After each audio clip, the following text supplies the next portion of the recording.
Hello students, myself Brinda Patel, Assistant Professor in Computer Engineering Department at Sri Swaminarayan Institute of Technology. In the previous video, we have understood about flow control and about congestion control. In that, we have seen that how to control the data flow and about congestion problems. And about its control solution. So in today's lecture, we will see about TCP slow start algorithm. So let's start with TCP slow start. So an algorithm which balances the speed of a network connection. So TCP slow start क्या है? एक algorithm है जो network connection के बीच में जो data transmission speed है उसको वो बैलेंस करता है, जो भी डेटा फ्लो है उसको वो बैलेंस करता है. So TCP slow start is one of the first steps in the congestion control process. So TCP slow start algorithm है वो congestion जो भी congestion control process है उसका पहला step है. So it balances the amount of data a sender can transmit, which is known as a congestion window, with the amount of data the receiver can accept, known as the receiver window. मतलब ये जो TCP slow start algorithm है वो क्या करेगा, ये जो data है उसका अमाउंट बैलेंस करेगा ट्रांसमिशन के दौरान, बोथ साइड से, सेंडर साइड से भी और रिसीविंग साइड से भी. सो सेंडर साइड से जिस अमाउंट में डेटा ट्रांसमिट होगा उससे कहेंगे कंजेशन विंडो, ठीक है. और ये जो अमाउंट में डेटा रिसीव होगा उससे कहते हैं रिसीवर विंडो. सो यहाँ पे हम फिगर में देख सकते हैं कि होस्ट ए है और होस्ट बी है, यानी कि ये सेंडर है, ये है रिसीवर, ठीक है. सो ये होस्ट ए है वो होस्ट बी को डेटा सेंड करता है.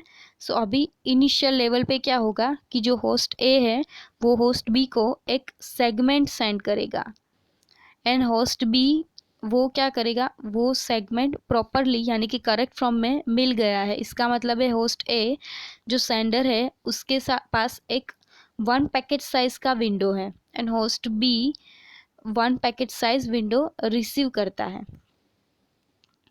सो यहाँ पे उसको एक 1 सेगमेंट 1 मिल गया और उसका वो एक्नॉलेजमेंट रिटर्न करता है. सो यहाँ पे क्या होगा, होस्ट ए के पास अभी उसको होस्ट बी की एक विंडो साइज मिल जाएगी कि उसकी पैकेट रिसीविंग पैकेट कैपेसिटी कितनी है, ठीक है. सो होस्ट ए जो सेंडर है उसके पास एक पैकेट साइज मिल गई होस्ट बी की यानी कि रिसीविंग साइड की.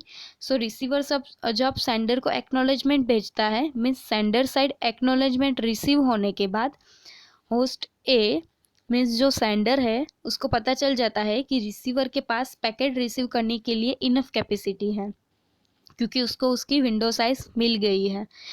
मीन्स रिसीवर इनफ अमाउंट में डेटा रिसीव कर सकता है. सो सेंडर क्या करेगा, पैकेट की साइज बढ़ा देगा, ठीक है. सो अब सेंडर 2 सेगमेंट्स रिसीवर को सेंड कर रहा है. अभी होस्ट ए जो सेंडर है वो होस्ट बी को 2 सेगमेंट सेंड कर रहा है, ठीक है. सो जब होस्ट बी को यानी कि रिसीवर को वो 2 सेगमेंट्स मिलते हैं उसका एक्नॉलेजमेंट वो सेंडर को भेजेगा. दोनों सेगमेंट्स का वो एक्नॉलेजमेंट सेंडर को भेजेगा. मीन्स सेंडर को कहेगा कि ये 2 सेगमेंट सक्सेसफुली रिसीव हो गए हैं. सो अब सेंडर को पता चलेगा कि रिसीवर अभी भी ज़्यादा डेटा रिसीव कर सकता है. सो रिसीवर के पास अभी भी डेटा रिसीव करने की इनफ कैपेसिटी है. सो सेंडर अब ज़्यादा पैकेट सेंड करेगा रिसीवर को. सो अब सेंडर क्या करेगा, 4 सेगमेंट यानी कि 4 सेगमेंट रिसीवर को सेंड किए उसने. सो अब टोटल 4 सेगमेंट सेंड हुए हैं. सो रिसीवर ने वो पैकेट्स मीन्स वो सेगमेंट रिसीव किए और अब उसने उस चारों का एक्नॉलेजमेंट सेंडर को भेजा. सो जब तक रिसीवर के पास इनफ कैपेसिटी है सेगमेंट रिसीव करने के लिए तब तक ये सेंडर सेगमेंट सेंड करता जाएगा और सेगमेंट की कैपेसिटी बढ़ती जाएगी.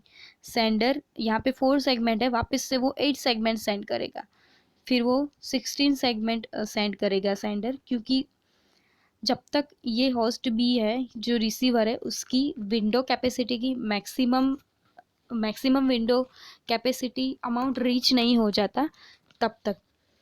सो टीसीपी स्लो स्टार्ट में क्या होता है कि रिसीवर के साइड जितनी कैपेसिटी होगी उतने अमाउंट में सेंडर सेगमेंट भेजता रहेगा।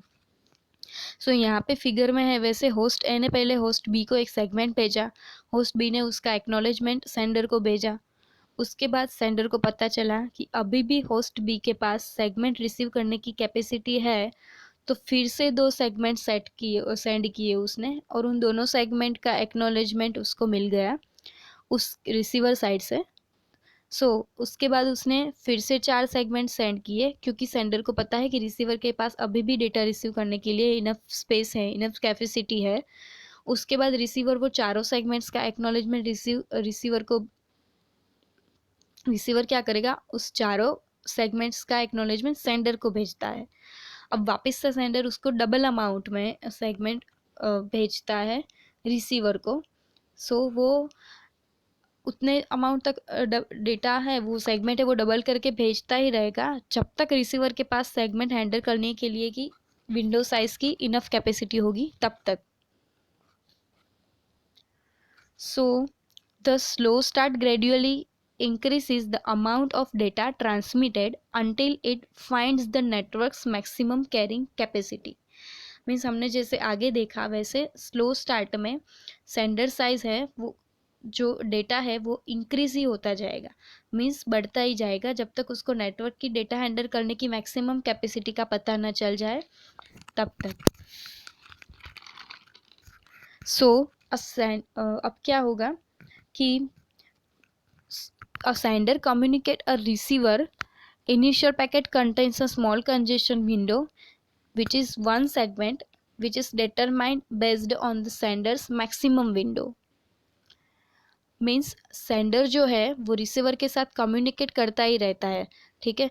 जो भी इनिशियल पैकेट है मीन्स सेंडर साइड से स्टार्टिंग से जो पैकेट सेंड हुआ है उसकी कंजेशन विंडो साइज मीन्स जो सेगमेंट होता है वो कम ही होता है। पहले हमने जैसे आगे फिगर में देखा था कि पहले एक ही सेगमेंट सेंड होता है, ठीक है, तो वो उसकी क्या है, विंडो साइज है। वो जो सेंडर की मैक्सिमम विंडो साइज पे ये डिपेंड होता है कि इनिशियल पैकेट कितनी साइज का होगा। वो किस पे डिपेंड करता है, सेंडर की टोटल विंडो साइज पे। At the receiver side, a receiver acknowledges the packet and respond with its own window size। Means receiver size क्या होगा कि वो उसे जो पैकेट मिला है सेंडर साइड से उसका एक्नॉलेजमेंट वो सेंडर को भेजेगा। रिसीवर क्या करेगा, उसको सेंडर साइड से जो भी पैकेट मिला है उसका एक्नॉलेजमेंट रिसीवर को भेजेगा। वो एक्नॉलेजमेंट वो अपनी विंडो साइज के साथ रिस्पॉन्ड करेगा, उसके साथ वो अपनी विंडो साइज भी भेजता रहेगा साथ में एक्नॉलेजमेंट के साथ में, ताकि सेंडर को पता चले कि अभी रिसीवर के पास कितनी कैपेसिटी अवेलेबल है। इफ रिसीवर फेल्स, अब जब रिसीवर फेल हो जाएगा, if the receiver fails to respond the sender knows not to continue sending data, ठीक है। अब क्या होगा, मीन्स जब रिसीवर कोई एक्नॉलेजमेंट सेंडर को नहीं भेज पाता तब सेंडर को पता चल जाता है कि रिसीवर से कोई एक्नॉलेजमेंट नहीं मिला है, मतलब रिसीवर साइड कोई पैकेट मीन्स डेटा रिसीव नहीं हुआ है। उसकी कैपेसिटी ख़त्म हो गई है। सेंडर अपने आप ही रिसीवर को डेटा सेंड करना बंद कर देगा। After receiving the acknowledgement the sender increases the next packets window size. Means जब सेंडर को रिसीविंग साइड से एक्नॉलेजमेंट मिल जाता है तब वो क्या करता है, सेंडर जो भी दूसरा पैकेट सेंड करने वाला होता है उसकी पैकेट की विंडो साइज को बढ़ा देगा। यानी कि जैसे हमने आगे फिगर में देखा था कि पहले उसने एक सेगमेंट सेंड किया था, फिर वो उसने 2 सेगमेंट सेंड किए, यानी कि कैपेसिटी बढ़ा दी, मीन्स पैकेज विंडो साइज को इंक्रीज कर दिया। Packet window size gradually increases until the receiver can no longer to acknowledge each packet, or until either the sender or the receiver's window limit is reached। TCP slow start है, वो धीरे धीरे data की limit बढ़ाते ही जाएगा। वो किस पे डिपेंड करता है, based on the receiver's window size. Receiver की विंडो साइज को देखकर सेंडर डेटा की लिमिट बढ़ाते जाएगा, ठीक है। वो तब तक डेटा सेंड करेगा जब तक सेंडर एंड रिसीवर दोनों की विंडो की लिमिट मैक्सिमम लिमिट तक पहुंच न जाए तब तक। सो द टीसीपी स्लो, यहाँ पे क्या होगा, जो TCP slow start means it is gradually increase, the TCP slow start it is gradually increased to transmit the data from sender to receiver based on their window size, network's maximum carrying capacity for controlling the congestion। तो फिर से एक बार हम देख लेते हैं कि पहले क्या होता है इसमें, कि ये क्या होता है कि जो भी डेटा है वो ट्रांसमिट होता है, वो उसके सेंडर साइड और रिसीवर साइड दोनों की विंडो साइज़ है वो पता ही होती है कि कितनी है, सेंडर को सेंडर की और रिसीवर को रिसीवर की। अब सेंडर को रिसीवर की विंडो साइज़ कैसे पता चलती है, कि जब वो उसको कोई सेगमेंट सेंड करता है और रिसीवर अपनी विंडो साइज़ के सेगमेंट के साथ उसका एक्नॉलेजमेंट रिसीवर को भेजता है। ठीक है, सो रिसीवर सेंडर को भेजता है। सो सेंडर को पता चल जाता है क्योंकि रिसीवर ने एक्नॉलेजमेंट के साथ अपनी विंडो साइज़ भी भेजी है सेंडर को। सो सेंडर को पता चल जाता है कि अभी विंडो साइज़ कितनी साइज़ अवेलेबल है। सो इस हिसाब से वो सेगमेंट इंक्रीज करता है और भेजता है रिसीवर को। रिसीवर फिर अब जब सेंडर ने सपोज 2 सेगमेंट सेंड किए रिसीवर को, तो अभी रिसीवर उन दोनों सेगमेंट के एक्नॉलेजमेंट के साथ अपनी जितनी विंडो स्पेस अवेलेबल है, उतनी अपनी जितनी विंडो साइज बची है उसके साथ वो एक्नॉलेजमेंट फिर से वापस सेंडर को भेजेगा। अब सेंडर को पता चलेगा कि नहीं इसके पास अभी भी कैपेसिटी है, तो वो क्या करेगा, फिर से डबल करके segments, double segments means window side segment increase करके वो रिसीवर को भेजेगा। सो ये प्रोसेस चलती रहेगी। So TCP slow start means it gradually increase to transmit data from sender to receiver based on their window size networks maximum carrying capacity for controlling congestion. So now let's summarize all the topics of this unit again. So first is introduction about transport layer services and protocol. So उसमें हमने आगे पढ़ा था transport layer की services के बारे में। उसमें टीसीपी सर्विसेज, यूडीपी सर्विसेज, उन दोनों का हमने डिफरेंस देखा था टीसीपी एंड यूडीपी का, और उसकी प्रोटोकॉल फंक्शनैलिटी के बारे में पढ़ा था हमने आगे। Now second is multiplexing and demultiplexing. So we have learned about multiplexing and demultiplexing at the both side, in that connectionless and connection oriented. So उसमें हमने connectionless multiplexing and demultiplexing देखा था, उसके बारे में पढ़ा था, और connection oriented and multiplexing, connection oriented multiplexing and demultiplexing. So the next will connectionless transport means UDP segment, और उसमें यूडीपी हेडर के बारे में पढ़ा था, and we have understand checksum method. So हमने यूडीपी सेगमेंट और यूडीपी हेडर देखा था, और उसके अंदर क्या देखा था यूडीपी के अंदर चेकसम मेथड के बारे में for error detecting in the segment. So ये जो चेकसम मेथड है वो क्या करती थी, वो कोई बिट लेवल पे कोई एरर है वो उसको डिटेक्ट करती थी, वो एरर सॉल्व नहीं करती थी, सिर्फ डिटेक्ट करने के लिए ये मेथड यूज़ होती है, checksum method. Then the principles of reliable data transfer, in that we learned about different protocol versions, in that we have understand reliable data transfer protocol in reliable channel with certain problems like packet loss, packet duplication, acknowledgement loss.